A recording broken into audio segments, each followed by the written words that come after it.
जय हिंद दोस्तों, welcome to dream से आईएएस। एक बार क्लास टाइम देख लीजिए। डेली इवनिंग को 7 बजे पैरामेडिकल से रिलेटेड क्लासेस चलती है और 8 बजे जो है हम लोग पैरामेडिकल प्लस बीएड दोनों को मिलाकर के जो है यहाँ पर टेस्ट सीरीज और इंपॉर्टेंट क्लासेस चलाते हैं। संडे को मैं लाइव आता हूँ। आप अपने प्रिपरेशन से रिलेटेड हर एक सवाल मुझसे पूछ सकते हो। इंस्टेंट अपडेट के लिए आप ड्रीम से आईएएस चैनल को इंस्टाग्राम, फेसबुक आदि जितने सारे प्लेटफॉर्म पर है उस पर आप जाकर के फॉलो कर सकते हो। देखिए, बहुत सारे बच्चे पूछते हैं सर आपका चैनल जो है ड्रीम से आईएएस वो मिल नहीं रहा है टेलीग्राम पर। तो आपको बेसिकली करना क्या है, जाकर के टेलीग्राम पर सर्च करना है बस ड्रीम सेवक आईएएस। जैसे ही आप ये सर्च करोगे ड्रीम सेवक आईएएस तो आपको यहाँ पर इस तरह के ग्रुप्स मिलेंगे। ये 67वीं बीपीएससी का ग्रुप है, ये बीएड की ग्रुप है, करंट अफेयर्स वाले डिस्कशन ग्रुप है और यहाँ पर आपको मिलेगा पैरामेडिकल से रिलेटेड ग्रुप और लास्ट में जो है आपको यहाँ पर मिल जाएगा ड्रीम सेवक आईएएस ऑफिशियल चैनल। तो अगर आप बीएड की तैयारी कर रहे हैं तो करंट अफेयर्स, बीएड वाली ग्रुप और ये ड्रीम सेवक आईएएस चैनल को जरूर फॉलो करें। मेरा सुझाव रहेगा कि आप सारे जो जितने सारे ग्रुप्स हैं उसको फॉलो कर लें। बाद में आपको यूजफुल नहीं लगे तो ग्रुप से आप बाहर निकल जाएं। देखिए, बेसिकली आज के क्लास में हम लोग बहुत मोस्ट इंपॉर्टेंट टॉपिक्स हिंदी के अंदर में डिस्कस करने वाले हैं और इन टॉपिक से हर एक एग्जामिनेशन में कम से कम जो है 2 मार्क्स का तो सवाल पूछा ही जाता है और ये इतना कठिन टॉपिक है कि बहुत सारे स्टूडेंट को इसमें प्रॉब्लम रहती है। तो बेसिकली यहाँ पर हम लोग पूरी थ्योरी नहीं पढ़ेंगे, बस एग्जाम के पॉइंट ऑफ व्यू से जो हमारा मोस्ट इंपॉर्टेंट चीज़ें हैं उसको यहाँ पर डिस्कस करेंगे। और ये क्लास करने के बाद आपका रस, छंद, अलंकार जो हमारी ये टॉपिक है इससे आपके 95% प्रॉब्लम जो है वो दूर हो जाएंगे। और इस क्लास की एक अच्छी खूबी ये है कि इस क्लास में थ्योरी के साथ साथ हम लोग अगले 10-15 मिनट तक थ्योरी पढ़ेंगे। उसके बाद अगले 15 मिनट तक जो है हम यहाँ पर क्या करेंगे, इंपॉर्टेंट क्वेश्चन भी रस, छंद, अलंकार से लगाएंगे। तो आपका पूरा प्रॉब्लम जो है इसी क्लास में सॉल्व हो जाएगा। चलिए डिस्कशन की शुरुआत करते हैं। रस, छंद, अलंकार को पढ़ेंगे और सबसे पहले रस को पढ़ते हैं। रस किसे कहते हैं? तो चलिए आइए जानते हैं रस किसे कहते हैं ना। तो देखिए, साहित्य को पढ़ने, सुनने या नाटक आदि को देखने में जो आनंद की अनुभूति होती है उसी को हम लोग क्या कहते हैं, रस कहते हैं। जब कोई आप नाटक देखने जाते हो या नाटक सुनने जाते हो तो उसमें जो आपको एक आनंद की फीलिंग्स आती है, अनुभूति आती है, उसी को हम लोग क्या कहते हैं, रस कहते हैं। अब देखिए, बिहार बीएड के लिए और जितने सारे एग्जामिनेशन होते हैं उनके लिए मैंने क्या किया है, समास की एक भयंकर थ्योरी यहाँ पर वीडियो बनाई हुई है जो काफ़ी ज़्यादा वायरल हुई है। बहुत सारे स्टूडेंट ने इसको पसंद किया है। अगर आप देखना चाहते हैं तो डिस्क्रिप्शन में लिंक दे दूंगा, वहाँ से आप इसको देख सकते हैं। चलिए, अब हम लोगों ने रस को समझ लिया, अब रस के प्रकार को समझते हैं कि रस कितने प्रकार के होते हैं। देखिए, रस टोटल जो है कितने प्रकार के होते हैं, 11 टाइप्स के होते हैं। तो हमको यहाँ पर 11 के 11 टाइप्स को बहुत गहराई से पढ़ने की ज़रूरत नहीं है। अगर आपके पास कोई बुक है तो आप वहाँ पर पढ़ सकते हैं, लेकिन जो 11 टाइप्स की थ्योरी है उसमें पूछा क्या जाता है वो यहाँ पर हम लोग देखेंगे। देखिए, रस और उनके अस्थाई भाव, ये काफ़ी इंपॉर्टेंट है, ये अक्सर पूछा जाता है। तो रस 11 तरह के होते हैं, जिसमें पहला रस है हमारा क्या, श्रृंगार रस, दूसरा है करुण रस, तीसरा है हमारा शांत रस, चौथा है रौद्र रस, पांचवां है वीर रस, छठा है हमारा हास्य रस और सातवां है भयानक रस, आठवां है विभत्स रस, नौवां है हमारा अद्भुत रस या फिर 10वां यहाँ पर है हमारा वात्सल्य रस और 11वां है हमारा यहाँ पर भक्ति रस, है ना। तो ये सारे क्या हैं, हमारे रस हैं। अब देखिए, रस में क्या पूछा जाता है, जैसे आपको पूछा जाएगा बताइए जो श्रृंगार रस है उसका रति, उसका जो भाव है, स्थायी भाव है वो क्या है। तो हमारा श्रृंगार रस है उसका स्थायी भाव क्या है, रति है। उसी तरह से करुण जो रस है, यानी ये करुणा की भावना इसमें होगी, शोक की भावना होगी, ठीक है। तो उसी तरह से अगर शांत रस है तो शांत रस का स्थायी भाव क्या है, निर्वेद है। इसमें जो है क्या होता है, बिल्कुल शांत महसूस करता है अपने आप को, ठीक है। नेक्स्ट है हमारा रौद्र रस। रौद्र रस में क्या है, हमारा क्रोध है ना। ठीक उसी तरह से वीर रस, वीर रस में क्या है, वीरता की भावना यानी उत्साह की यहाँ पर भावना आती है। हास्य रस में क्या है, यहाँ पर हंसी है यानी हास्य होगा, ठीक है। उसी तरह से भयानक रस है, भयानक रस के अंदर में क्या, भय, भयानक रस में हमारा क्या होगा, भय जो है अस्थाई भाव होगा। उसी तरह से विभत्स रस है, विभत्स रस में हमारा जुगुप्सा होगा और अद्भुत रस में क्या है, हमारा स्थायी भाव अद्भुत रस का है विस्मय। उसी तरह से वात्सल्य रस है, इसका जो अस्थाई भाव होगा वो होगा वात्सल्यता और भक्ति रस जो है इसका अस्थाई भाव क्या होगा, भगवत विषयक अनुराग होगा। मैं बताने देना चाहूँगा आपको कि रस से जो मोस्ट इंपॉर्टेंट चीज़ है वो आप जान लीजिए। रस में क्या सबसे इंपॉर्टेंट चीज़ है जो आपको जानना है, रस में क्या पूछा जाएगा। तो देखिए, रस के अंदर में आपके लिए सबसे ज़्यादा इंपॉर्टेंट चीज़ क्या हो जाता है, मैं आपको बताना चाहूँगा। तो देखिए, रस जब आप पढ़ेंगे तो वहाँ पर ये सारे जो रस दिए हुए हैं इसमें खास करके देखिए 3 रस हैं जो काफ़ी इंपॉर्टेंट हमारे लिए हो जाता है। एक होता है शांत रस, दूसरा है वात्सल्य रस और तीसरा है हमारा भक्ति रस। तो ये जो शांत रस है इसको समझिए। शांत रस में क्या होता है, इंसान, ठीक है, निर्वेद हो जाता है। जैसे ये शांत रस है ना, इसमें क्या होता है, ये निर्वेद हो जाता है। क्या मतलब है निर्वेद होने का, यहाँ पर कलर चेंज कर लेता हूँ मैं, थोड़ा सा आपको दूसरा कलर ले लेता हूँ आपके लिए।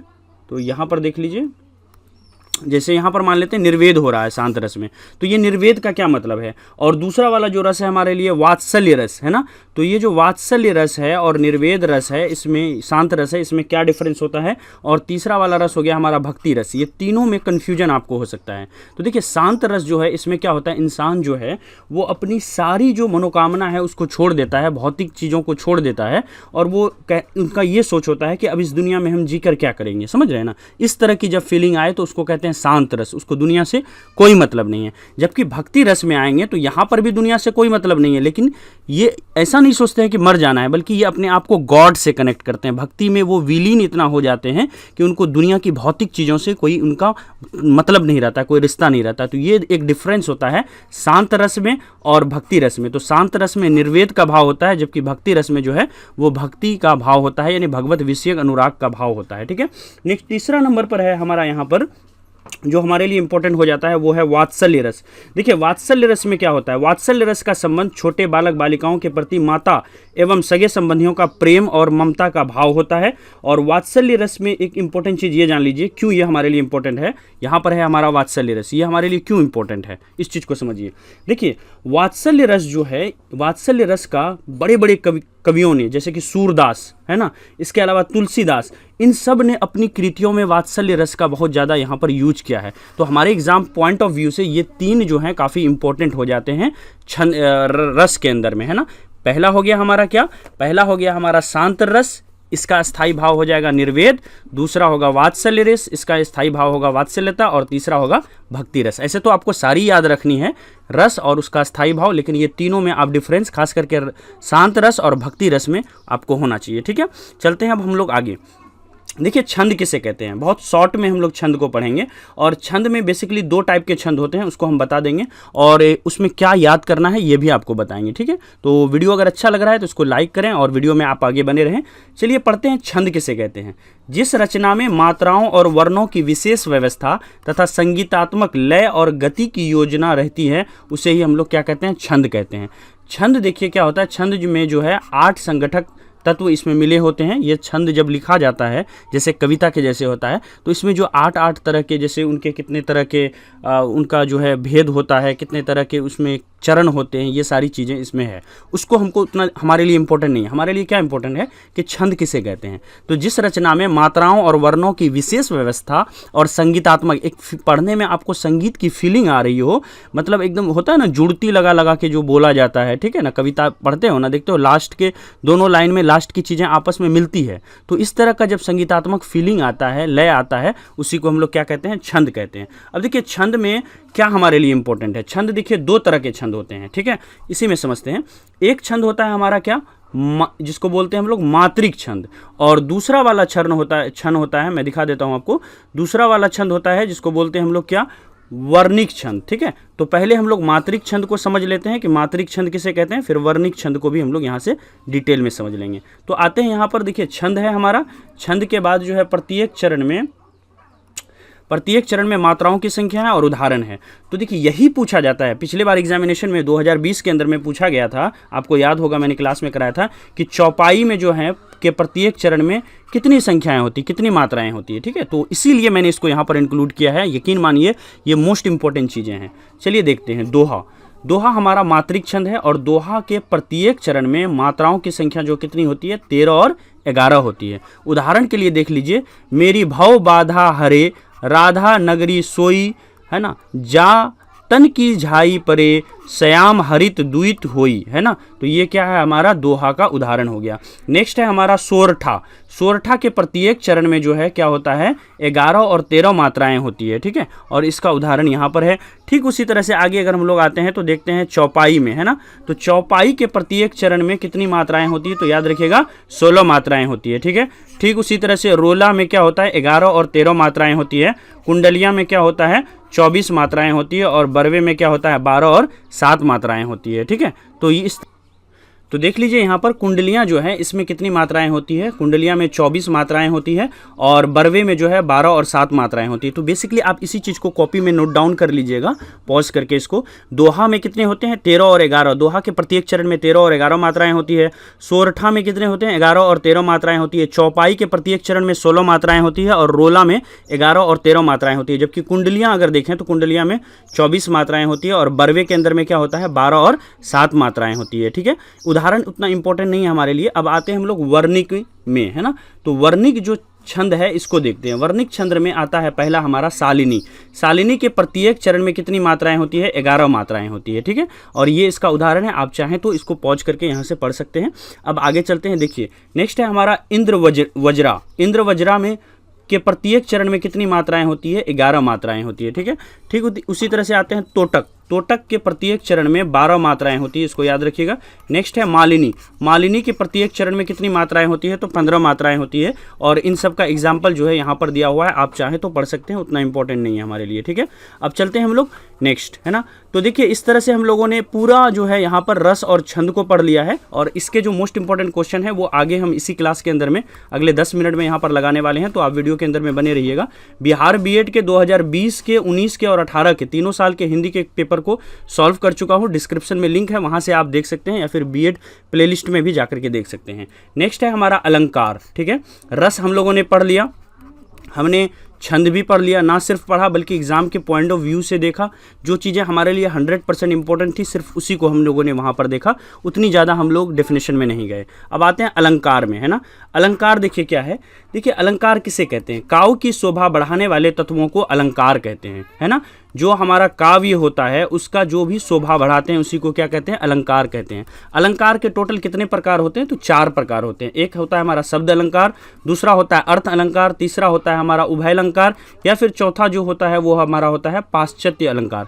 तो ये सारे अलंकार जो हैं, अगर आपके पास मटेरियल है तो आप बुक से पढ़ सकते हो। हमारे लिए ये इतना इंपॉर्टेंट नहीं होता है। हम बस यहाँ पर ये जानेंगे कि अलंकार को देख करके हम कैसे पहचानेंगे कि ये जो दिया हुआ है ना, अनुप्रास अलंकार है, तो ये कविता में इसको कैसे पहचानेंगे। जैसे मान लीजिए पहला वाला है हमारा अनुप्रास अलंकार, तो इसमें कविता में कैसे पहचानेंगे, यहाँ पर क्या होगी, वर्णों की आवृत्ति होगी। बार बार वर्ण जो है क्या होंगे, वो आएंगे उभर करके सामने। ठीक है, एक ही वर्ण का बार बार वहाँ पर रिपीटेशन होगा।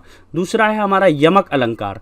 यमक अलंकार किसको बोलते हैं, अलग अर्थ में एक शब्द की बार बार आवृत्ति प्रयोग होगी, समझ रहे ना। तो कहने का मतलब है कि जो एक शब्द होगा, है ना, अलग अलग अर्थ में एक ही शब्द का बार बार जो है क्या होगा, इस्तेमाल किया जाएगा, तो वो होगा हमारा यमक अलंकार। सलेश अलंकार में क्या होता है, सलेश अलंकार में, है ना, सलेश अलंकार में देखिए क्या होता है, प्रयोग एक बार लेकिन अर्थ में विविधता होती है। सलेश अलंकार में एक बार ही प्रयोग किया जाता है लेकिन उसके अर्थ में क्या होती है, भिन्नता हो जाती है। नेक्स्ट है हमारा वक्रोक्ति अलंकार। इसके अंदर में देखिए क्या होता है, कहने वाले तथा सुनने वाले के आशय में अंतर होता है। ठीक है, तो जो कहने वाले होंगे और सुनने वाले होंगे दोहा के अंदर में, वो जो है क्या होगा हमारा, उसमें हमारा एक अंतर होगा। अब आते हैं उपमा। उपमा जो अलंकार है, उपमा अलंकार को कैसे पहचानेंगे, तो इसमें देखिए क्या होता है, वस्तु की समता यहाँ पर पता चलती है। ठीक है, वस्तु जो होगा वो क्या होगा, समान होगा। नेक्स्ट है रूपक अलंकार। एक वस्तु के बदले दूसरे वस्तु को रखना। रूपक अलंकार में जब कविताएं हम लोग पढ़ेंगे तो कैसे पहचानेंगे, वहाँ पर एक वस्तु के बदले जो है दूसरा वस्तु रखा जाएगा। नेक्स्ट है हमारा प्रतीप अलंकार। तो उपमेय तथा उपमान में दोनों में क्या होगा, समानता होगा। ठीक है, जो हमारा मेन टर्म होगा और जो सब्सिडरी टर्म होगा, दोनों में क्या होगा, समानता होगा। पहला वाला जो टर्म होगा उपमेय, वो उपमान का जगह लेता होगा कहीं ना कहीं। तो इस तरह से ये था हमारा रस छंद अलंकार के अंदर में। अब देखिए अलंकार में कुछ और चीज़ें हैं जो हमारे लिए इंपॉर्टेंट है, जो एग्जामिनेशन में पूछी जाती है। जैसे हमारा उत्प्रेक्षा, है ना, तो कविता में उत्प्रेक्षा को कैसे पहचानेंगे, उपमेय में उपमान की क्या होगी, यहाँ पर संभावना होगी। उसी तरह से व्यतिरेक, व्यतिरेक के अंदर में उपमेय को उपमान से श्रेष्ठ बताया जाता है। विभावना जब आएगा, विभावना अलंकार, तो उसमें बिना कारण के कार्य की संभावना बताई जाती है। उसी तरह से अतिशयोक्ति जब आएगा तो बढ़ा चढ़ा करके क्या किया जाएगा, वर्णन किया जाएगा अतिशयोक्ति अलंकार में। दृष्टांत अलंकार में क्या होता है, मिलती जुलती बात यहाँ पर बार बार की जाती है। ठीक उसी तरह से भ्रांतिमान में क्या होता है, भ्रांति उत्पन्न होता है। और काव्य लिंग में क्या होता है, किसी उक्ति के समर्थन का कारण यहाँ पर बताया जाता है। तो इस तरह से आप चाहें तो इसका स्क्रीनशॉट ले सकते हैं। और अभी जब हम लोग यहाँ पर क्या करेंगे, क्वेश्चंस करेंगे, तो यहाँ पर आपके सारे कंसेप्ट क्लियर हो जाएंगे। ठीक है, अब आते हैं हम लोग क्या, मोस्ट इंपॉर्टेंट इसके क्वेश्चन पर रस छंद अलंकार को एक साथ हमने यहाँ पर लिया है और अगले 15 मिनट के अंदर में सारे जो क्वेश्चन हैं उसको हम लोग यहाँ पर लगाएंगे। तो आते हैं हम लोग फर्स्ट क्वेश्चन पर। पहला क्वेश्चन यहाँ पर आपके सामने है और क्वेश्चन मैं आपके लिए यहाँ पर पढ़ रहा हूँ, तो आप देख लीजिए यहाँ पर, ठीक है। ओके, अब आते हैं, देखिए फर्स्ट क्वेश्चन हमारे सामने है। पहला क्वेश्चन यहाँ आपको आगे आगे बिल्कुल नहीं जाना है, बस जो क्वेश्चन है उसके साथ चलना है, मेरे साथ ही आपको आंसर देना है और मैं आप सबके कमेंट को यहाँ पर देख रहा हूँ, ठीक है, और रिप्लाई भी करूँगा, ठीक है। तो देखिए हमारा पहला क्वेश्चन है, हास्य रस का अस्थाई भाव है। ऑप्शन ए शोक, बी उत्साह, सी रति या फिर डी हास। जल्दी से बताइए हास्य रस का अस्थाई भाव क्या होगा। अभी अभी हम लोगों ने बताया आपको क्लास के अंदर में भी कि हास्य रस का अस्थाई भाव क्या होता है। तो देखिए हास्य रस जो होता है उसका अस्थाई भाव हमारा क्या हो जाएगा, हास हो जाएगा। तो जितने लोगों का आंसर यहाँ पर डी हास आ रहा है उनका बिल्कुल करेक्ट होगा। चलते हैं नेक्स्ट क्वेश्चन पर। नेक्स्ट क्वेश्चन हमारे लिए है, वात्सल्य रस की सर्वप्रथम चर्चा किसने की थी। तो वात्सल्य रस की चर्चा सर्वप्रथम किसने की थी। ऑप्शन ए भरत ने, बी मम्मट ने, सी अभिनव गुप्त ने या फिर डी विश्वनाथ ने। जल्दी से बताइए वात्सल्य रस की सर्वप्रथम चर्चा किसने की थी। तो देखिए यहाँ पर आंसर आना शुरू हो गया है। जितने लोगों का आंसर यहाँ पर आ रहा है बी, उनका बिल्कुल करेक्ट होगा। देखिए कुछ चीज़ें हैं जो मैंने क्लास के अंदर में आपको नहीं बताई है, लेकिन यहाँ पर जब हम क्वेश्चंस लगा रहे हैं तो यहाँ से आपको क्या होगा ये याद रखना है। अगर इस तरह के सवाल आएंगे तो आप आसानी से सॉल्व कर लेंगे। तो वात्सल्य रस की सर्वप्रथम चर्चा किसने की थी, तो आंसर होगा मम्मट ने की थी, ठीक है। चलते हैं नेक्स्ट क्वेश्चन पर। नेक्स्ट क्वेश्चन है हमारा, शोक किस रस का अस्थाई भाव है। तो देखिए पूछ लिया ना, शोक जो है वो किस रस का अस्थाई भाव है। तो जो अभी मैंने लिस्ट आपको बताया वहाँ से एक्सप्लेन किया, अगर आप उसको नोट डाउन करके उसको बार बार पढ़ेंगे तो मुझे लगता है कि इस तरह के कोई सवाल आपसे नहीं छूटेंगे। तो शोक किस रस का अस्थाई भाव है। तो देखिए यहाँ पर शोक जो है वो करुण रस का अस्थाई भाव है। तो जितने लोगों का आंसर यहाँ पर बी आ रहा है उनका बिल्कुल करेक्ट है, ठीक है। चलते हैं नेक्स्ट क्वेश्चन पर। नेक्स्ट क्वेश्चन है, उत्साह किस रस का अस्थाई भाव है। ऑप्शन ए करुण, बी वीर, सी हास्य या फिर डी श्रृंगार। तो देखिए यहाँ पर उत्साह जो है वो किस रस का अस्थाई भाव है, ये आपसे पूछा गया है। जल्दी से बताइए क्या आंसर होगा, उत्साह किसका अस्थाई भाव होगा। तो देखिए अभी अभी हम लोगों ने देखा करुण जो है ये किसका होता है, ये हम लोगों ने देख लिया। हास्य रस जो होता है वो हास्य का होता है, श्रृंगार का कुछ और होता है। तो बताइए यहाँ पर आंसर क्या होगा। यहाँ पर आंसर होगा उत्साह जो है वो वीर रस का अस्थाई भाव है। तो जितने लोगों का आंसर यहाँ पर बी आ रहा है उनका बिल्कुल करेक्ट है। चलते हैं नेक्स्ट क्वेश्चन पर। नेक्स्ट क्वेश्चन है हमारा यहाँ पर, श्रृंगार रस का अस्थाई भाव है। तो श्रृंगार रस का अस्थाई भाव क्या है। ऑप्शन ए हास, बी रति, सी क्रोध या फिर डी उत्साह। अभी अभी हमने बताया था श्रृंगार रस का अस्थाई भाव क्या है। तो जल्दी से बताइए श्रृंगार रस का अस्थाई भाव यहाँ पर क्या होगा। तो देखिए यहाँ पर आंसर आना शुरू हो गया है। जितने लोगों का आंसर यहाँ पर बी रति आ रहा है उनका बिल्कुल करेक्ट है। श्रृंगार रस का अस्थाई भाव रति होता है, ठीक है। चलते हैं नेक्स्ट क्वेश्चन पर। नेक्स्ट क्वेश्चन हमारे सामने यहाँ पर है 6 नंबर और क्वेश्चन है हमारा 6 नंबर में, अंधेरे में राग अमंद पिए, अलकों में मलियज बिंद किए, तू अब तक सोई है आली, आँखों में भरे विहागरी, पंक्ति में कौन सा रस है। तो यहाँ पर जो है हमको एक कविता दिया हुआ है, एक पंक्ति दी हुई है, इसमें पूछ रहा है कि कौन सा रस है। एक बार फिर से पढ़िए और आइडेंटिफाई करने की कोशिश कीजिए कि पंक्ति में बेसिकली कह क्या रहा है। तो एक बार फिर से पढ़ते हैं हम लोग साथ में। अंधरों में राग अमंद पिए, अलकों में मलियज बंद किए, तू अब तक सोई है आली, आँखों में भरे विहागरी। तो यहाँ पर ऑप्शन आपके सामने है करुण, बी शांत, सी श्रृंगार या फिर डी वात्सल्य। जल्दी से बताइए क्या आंसर होगा, ठीक है। तो देखिए यहाँ पर आंसर आना शुरू हो गया है। जितने लोगों का आंसर यहाँ पर सी आ रहा है श्रृंगार, उनका बिल्कुल करेक्ट है। यहाँ पर जो है श्रृंगार के बारे में कहा गया है, ठीक है। तो श्रृंगार रस में बेसिकली क्या होता है, इसमें दो जो ग्रुप्स होते हैं उनका आपस में अट्रैक्शन होता है, ठीक है। तो यहाँ पर जो ये हमारा वाक्य है ये किसको इंगित कर रहा है, ये श्रृंगार रस का वाक्य है, ठीक है। तो जितने लोगों का सी है उनका बिल्कुल करेक्ट है। आते हैं हम लोग नेक्स्ट क्वेश्चन पर। नेक्स्ट क्वेश्चन है, कोई भी छंद विभक्त रहता है ना, कोई भी छंद विभक्त रहता है। ऑप्शन ए यति में, बी चरणों में, सी 1 और 2 दोनों में या फिर डी इनमें से कोई नहीं। जल्दी से बताइए कोई भी छंद विभक्त रहता है, किस में विभक्त रहता है। तो देखिए कोई भी छंद जो है वो हमारा विभक्त रहता है यति में भी और चरणों में भी, तो इस तरह से हमारा आंसर होगा सी 1 और 2 दोनों। जितने लोगों का आंसर यहाँ पर सी आ रहा है उनका बिल्कुल करेक्ट है। चलते हैं नेक्स्ट क्वेश्चन पर।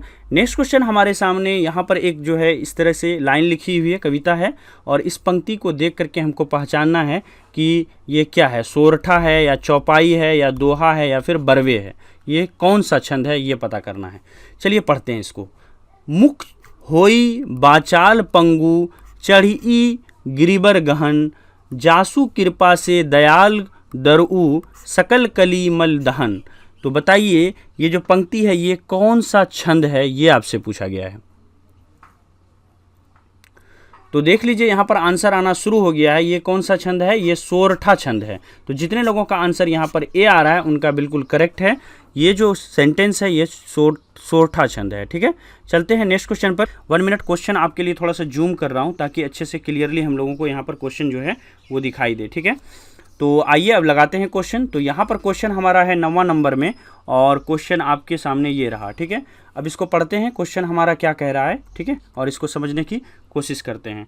तो देखिए यहाँ पर क्वेश्चन क्या कह रहा है हमारा। ठीक है, क्वेश्चन हमको कह रहा है निम्नांकित में से सममात्रिक छंद कौन सा है। ऑप्शन ए दोहा, बी सोरठा, सी चौपाई या फिर डी बरवे। जल्दी से बताइए क्या आंसर होगा। तो देखिए आंसर आना शुरू हो गया है। जितने लोगों का आंसर यहाँ पर आ रहा है सी चौपाई उनका बिल्कुल करेक्ट है। निम्नांकित सममात्रिक छंद कौन सा है, तो यहाँ पर देखिए सममात्रिक छंद के बारे में पूछा गया है। तो ये जो है चौपाई, ये क्या है, हमारा सममात्रिक छंद है। ठीक है, चलते हैं नेक्स्ट क्वेश्चन पर। नेक्स्ट क्वेश्चन है चौपाई छंद के प्रत्येक चरण में कितनी मात्राएं होती है। देखिए ये सवाल जो है 2020 में भी पूछा गया है बिहार बीएड के अंदर में। तो चौपाई छंद के प्रत्येक चरण में कितनी मात्राएं होती है, 16 मात्राएं होती है, 16 मात्राएं होती है, याद रखिएगा आप लोग। चलते हैं नेक्स्ट क्वेश्चन पर। नेक्स्ट क्वेश्चन है प्रत्येक चरण में 16 मात्रा वाला 4 चरणों का सममात्रिक छंद कौन सा है। तो जल्दी से बताइए प्रत्येक चरण में 16 मात्राएं होंगी और 4 चरण वाला सममात्रिक छंद वो कौन सा है, ये आपसे पूछा गया है। आंसर आना शुरू हो गया है। जितने लोगों का आंसर यहाँ पर डी आ रहा है चौपाई उनका बिल्कुल करेक्ट है। तो देखिए एग्जाम के पॉइंट ऑफ व्यू से चौपाई काफ़ी इंपॉर्टेंट है। 50% चांस यहाँ बन जाता है कि इस बार भी चौपाई से सवाल पूछे जाएंगे। ठीक है, तो 50% में अदर चीज़ें हैं तो हमको सब लेके चलना है। ठीक है, चलते हैं नेक्स्ट क्वेश्चन पर।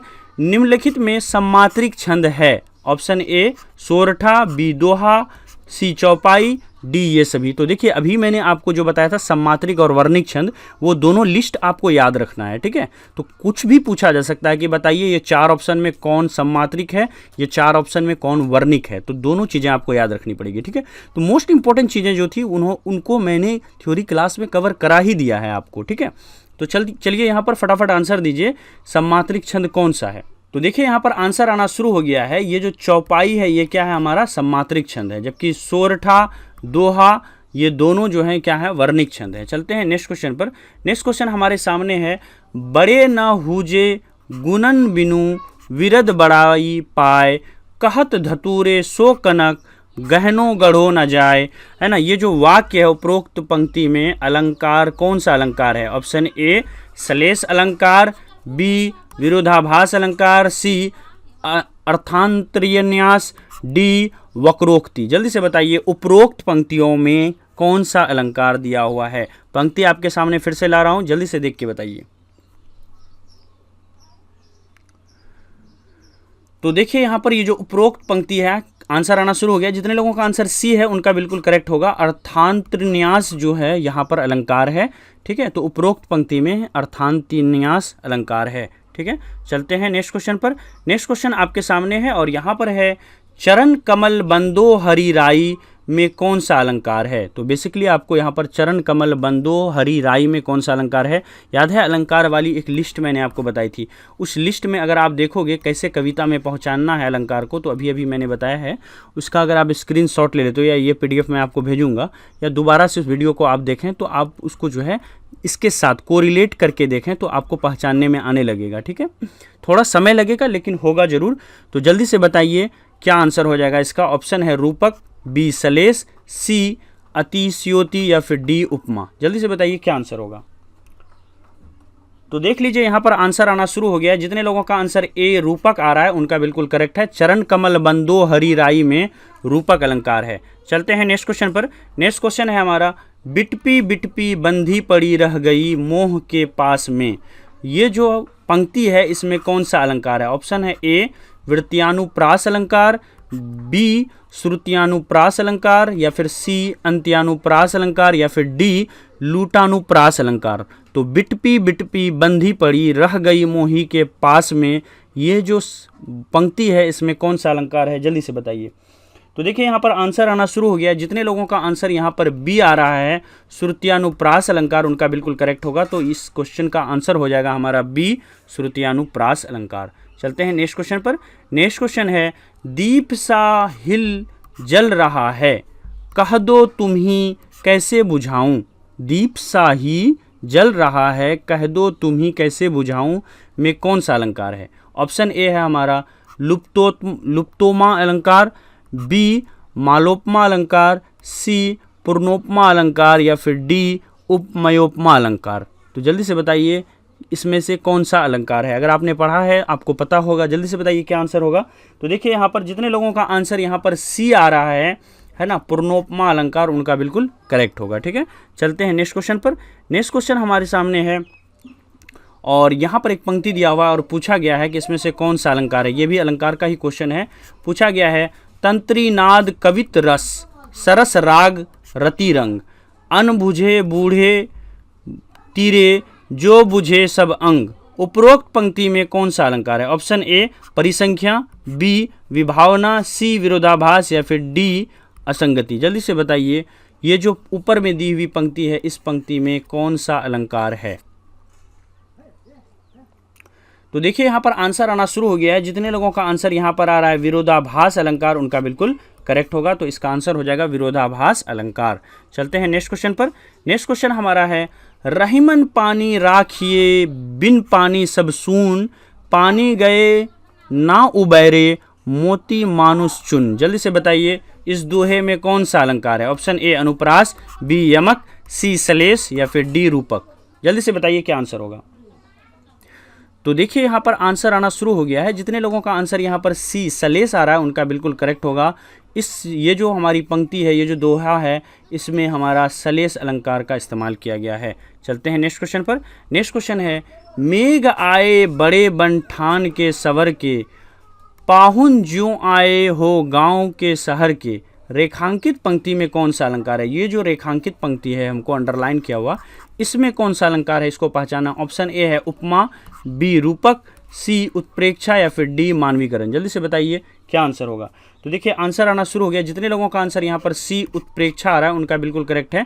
जो दिया हुआ सेंटेंस अंडरलाइन सेंटेंस, इसका जो आंसर होगा इसमें कौन सा अलंकार यूज किया गया है? तो इसमें उत्प्रेक्षा अलंकार यूज किया गया है। चलते हैं नेक्स्ट क्वेश्चन पर। नेक्स्ट क्वेश्चन है हमारा, तरनी तनुजा तट तमाल तरुवर बहु छाए में कौन सा अलंकार है? ऑप्शन ए है हमारा अनुप्रास अलंकार, बी यमक अलंकार, सी उत्प्रेक्षा अलंकार, या फिर डी उपमा अलंकार। जल्दी से बताइए क्या आंसर होगा। तो देखिए यहाँ पर आंसर आना शुरू हो गया। जितने लोगों का आंसर यहाँ पर आ रहा है अनुप्रास अलंकार, उनका बिल्कुल करेक्ट होगा आंसर। चलते हैं नेक्स्ट क्वेश्चन पर। नेक्स्ट क्वेश्चन है हमारा, नवल सुंदर श्याम शरीर की सजल निरद सी कल कांति थी में कौन सा अलंकार है? ऑप्शन ए उपमा अलंकार, बी रूपक अलंकार, सी बीजक अलंकार, या फिर डी उत्प्रेक्षा अलंकार। तो मैंने जो आपको लिस्ट बनाया था अलंकार को समझाने के लिए कि उसको कैसे पहचानना है कविता के अंदर में, उस लिस्ट को आप इससे को रिलेट कीजिए, यहाँ पर मिलाइए और आइडेंटिफाई करने की कोशिश कीजिए कि ये कौन सा अलंकार है। ठीक है, तो चलिए आंसर आना शुरू हो गया है। जितने लोगों का आंसर यहाँ पर ए उपमा अलंकार आ रहा है उनका बिल्कुल करेक्ट होगा। तो इस क्वेश्चन का आंसर हो जाएगा हमारा उपमा अलंकार। चलते हैं नेक्स्ट क्वेश्चन पर। नेक्स्ट क्वेश्चन हमारे सामने यहाँ पर है और क्वेश्चन कह रहा है, सोहत ओढ़े पीतपट श्याम सलोने गात, मनोनील मणि शैल पर आतप परियो प्रभात। है ना, ये जो पंक्ति दी हुई है इसमें कौन सा अलंकार का यूज हुआ है ना? अनुप्रास अलंकार, उपमा अलंकार, रूपक अलंकार, या फिर उत्प्रेषक अलंकार। जल्दी से बताइए किस अलंकार का यूज हुआ है। तो देखिए यहाँ पर आंसर आना शुरू हो गया है। जितने लोगों का आंसर यहाँ पर उत्प्रेक्षा अलंकार डी आ रहा है उनका बिल्कुल करेक्ट होगा। जो दिया हुआ सेंटेंस, एक बार फिर से आप देख लीजिए, दिया हुआ सेंटेंस जो है इसमें उत्प्रेक्षा अलंकार का यूज हुआ है। चलते हैं नेक्स्ट क्वेश्चन पर। नेक्स्ट क्वेश्चन है, उसी उत्प्रवृत्ति से लंबे थे देवादार जो चार खड़े, इस पंक्ति में कौन सा अलंकार है? उपमा, प्रतीप, रूपक या फिर उत्प्रेक्षा? जल्दी से बताइए। उसी तपस्वी से लंबे थे देवदार दो चार खड़े, इस पंक्ति में कौन सा अलंकार का यूज किया गया है? कौन सा अलंकार है? तो देखिए यहाँ पर आंसर आना शुरू हो गया है। जितने लोगों का आंसर बी आ रहा है प्रतीप अलंकार, उनका बिल्कुल करेक्ट होगा। दिया हुआ सेंटेंस जो है ये कौन सा अलंकार है? प्रतीप अलंकार है। चलते हैं नेक्स्ट क्वेश्चन पर। नेक्स्ट क्वेश्चन हमारे सामने है, तेरी बरछी ने बर छिने हैं, खलन के पंक्ति में कौन सा अलंकार है? ठीक है, तो तेरी बरछी ने बर छिने हैं खलन के, इस पंक्ति में कौन सा अलंकार है? ऑप्शन ए रूपक, बी अनुप्रास, सी सलेस, डी यमक। जल्दी से बताइए, तेरी बरछी ने बर छिने हैं खलन के, इस पंक्ति में कौन सा अलंकार है? तो देखिए यहाँ पर आंसर आना शुरू हो गया है। जितने लोगों का आंसर डी यमक अलंकार आ रहा है उनका बिल्कुल करेक्ट है। थ्योरी क्लास जो अभी मैंने कराया है, बैक में जाकर के पीछे आप देखो कि यमक अलंकार को कैसे पहचानेंगे, तो आप बड़े अच्छे से, और यहाँ के जो पंक्ति हैं इसको आपको रिलेट करो तो बहुत अच्छे से आप जो है इसको समझ जाओगे। ठीक है, चलते हैं आगे नेक्स्ट क्वेश्चन पर। नेक्स्ट क्वेश्चन है हमारा, चरण कमल बंदो हरिराई, उपरोक्त पंक्ति में कौन सा अलंकार है? ऑप्शन ए उत्प्रेक्षा, बी यमक, सी रूपक, डी उपमा। जल्दी से बताइए, चरण कमल बंदो हरिराई में कौन सा अलंकार है? तो देखिए यहाँ पर आंसर आना शुरू हो गया। जितने लोगों का आंसर सी आ रहा है रूपक, उनका बिल्कुल करेक्ट है। चरण कमल बंदो हरिराई में रूपक जो है यहाँ पर अलंकार का इस्तेमाल किया गया है। चलते हैं नेक्स्ट क्वेश्चन पर, और नेक्स्ट क्वेश्चन हमारे सामने यहाँ पर है 26। इसमें है, चरर मरर खुल गए अर रवस फुटो से, इसमें कौन सा अलंकार का यूज किया गया? ऑप्शन ए अनुप्रास, बी यमक, सी सलेस, डी उत्प्रेक्षा। जल्दी से बताइए क्या आंसर होगा? तो देखिए यहाँ पर आंसर आना शुरू हो गया। जितने लोगों का आंसर ए अनुप्रास आ रहा है उनका बिल्कुल करेक्ट है। ठीक है, तो इस तरह से हम लोगों ने पूरा जो है इसको लगा लिया। एक चीज़ देख लीजिए, रस छंद अलंकार को अगर आप पढ़ेंगे पर्सनली तो कैसे इसको सेल्फ स्टडी कर सकते हैं, कैसे आप इसको समझेंगे, इसकी एक छोटी सी बात ट्रिक जो है मैं यहाँ पर बता देता हूँ। देखिए, हिंदी के अंदर में बहुत सारी चीज़ें पढ़नी होती है हमारे बिहार बीएड के लिए। जैसे मान लीजिए संधि, या कोई भी एग्जामिनेशन के लिए, जैसे संधि विच्छेद पढ़ना पड़ेगा, करेक्ट है। हमको समास पढ़ना पड़ेगा, करेक्ट है। ठीक है, इसके अलावा ये जो हमारा टॉपिक है रस, है ना, छंद और अलंकार, ये तो मोस्ट इम्पोर्टेंट है ही। इसके अलावा आपको संधि विच्छेद पढ़ना पड़ेगा, अगर आपने संधि विच्छेद नहीं पढ़ा है तो उसको आप देख लें। इसके अलावा जो है आप थोड़ा बहुत वो अनेक शब्दों के बदले एक शब्द देख लेंगे। इसके अलावा हिंदी में आपको क्या पढ़ना है, मैं बता रहा हूँ आपको, विलोम शब्द जिसको उल्टा शब्द बोलते हैं वो देख लोगे। इसके अलावा आप पर्यायवाची देख लोगे, है ना, पर्यायवाची शब्द को देख लोगे। ठीक है, तो ये सारी चीज़ें हैं जो इसको आप अच्छे से देख लोगे। अब सवाल ये उठता है, रस छंद अलंकार में आपको थोड़ा सा अलंकार टफ लगा होगा, तो आप अलंकार को कैसे अच्छे से करोगे? तो अलंकार के लिए आपको समझना पड़ेगा। अलंकार के जितने सारे एग्जाम्पल अभी मैंने करवाए, या जो भी आपके पास बुक है, और मैंने जो वो लिस्ट बताया जिसमें कि कैसे हम अलंकार को पहचान सकते हैं, तो उससे आप बार बार जो है हर एक अलंकार को जाइए और उसके एग्जाम्पल को आप वहाँ पर पढ़िए और उससे को रिलेट करने की कोशिश कीजिए, एक अंडरस्टैंडिंग डेवलप करने की कोशिश कीजिए। अगर वो अंडरस्टैंडिंग आपकी डेवलप हो जाती है अलंकार को पहचानने की, तब तो अलंकार के क्वेश्चन आपके एग्जामिनेशन में आपसे गलती हो ही नहीं सकते हैं। ठीक है, और बाकी और कोई गाइडेंस चाहिए तो आप कमेंट में लिख सकते हैं, कोई प्रॉब्लम हो तो। तो ड्रीम सेवा गाइस चैनल जो है हर एक प्लेटफॉर्म पर अवेलेबल है। आप टेलीग्राम पर जाकर के ज़रूर फॉलो करें। अगर आपको इसका पीडीएफ या जितने सारे अदर स्टडी मटेरियल होते हैं वो चाहिए तो इंस्टाग्राम पर जाकर के ज़रूर फॉलो करें। अगर आपको इंस्टेंट रिप्लाई चाहिए, विदिन 5 मिनट इंस्टाग्राम पर रिप्लाई आपको मिल जाएगा। ठीक है, thank you so much. Lecture अगर अच्छा लगा हो तो प्लीज़, आप लोग लाइक नहीं करते हो और मैं बीच में बोलता भी नहीं हूँ लाइक के लिए, है ना, तो प्लीज़ आते ही इसको लाइक करो। वीडियो जैसे ही अच्छा लगे तो लाइक कर दें। आप लोग अगर नए हैं तो प्लीज़ इसको सब्सक्राइब कर दें, क्योंकि आगे हम लोग जो है 67वीं बीपीएससी की वैकेंसी आने वाली है, उसकी तैयारी शुरू करने जा रहे हैं। और करंट अफेयर्स की स्पेशल जो है वीकली क्लास स्टार्ट करेंगे, जिसमें पूरे वीक के मोस्ट इंपॉर्टेंट जो करंट अफेयर्स होंगे, टॉप 100 करंट अफेयर्स, उसको हम लोग जो है हफ्ते में एक दिन डिस्कस करेंगे। और वो ऑब्जेक्टिव टेस्ट होगा जिसमें ऑब्जेक्टिव सब्जेक्टिव दोनों चीज़ें पढ़ेंगे। ठीक है, तो thank you so much. Class अच्छी लगी होगी तो लाइक करें, शेयर करें, सब्सक्राइब करें। Have a nice day.